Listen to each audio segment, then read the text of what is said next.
everybody.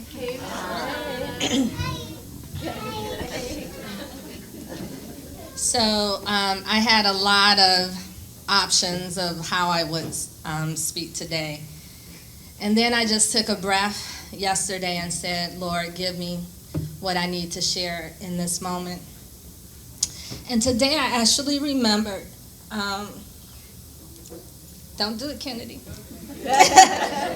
I remember being in my 20s and at a church service. And I was leaving out of the doors. It's the church that Mark and I met at. We weren't married at the time. I'm not sure if we were dating. But I was walking out and just this thought came to me. And the thought was, maybe I won't have children.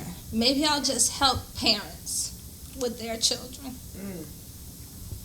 Okay. And there have been a couple of times when, that question has come to my mind. Like, I love kids. And when Mark and I were realizing we weren't going to be able to, around the same time that we brought in his sister's children, there would be some days that I would just take myself on a walk. And I would say, that had to be God. I was too young to even think of something like that. So when you reflect on how the Lord says, all things work together for the good of those who love the Lord and are called according to his purpose. Not that everything is going to be good, but that all things will work together for the good. And, being here today and all of the hugs and all of the love, and I just think, it's pretty amazing that something that could be so tragic, like not being able to have children, could turn into something so amazing. And I want to thank this wonderful institution, the Robinson Community Learning Center, the University of Notre Dame. Y'all know, some of y'all heard the stories. I didn't know Notre Dame existed. I always say I'm a little black girl from Detroit, and when I say Detroit, I mean for real Detroit.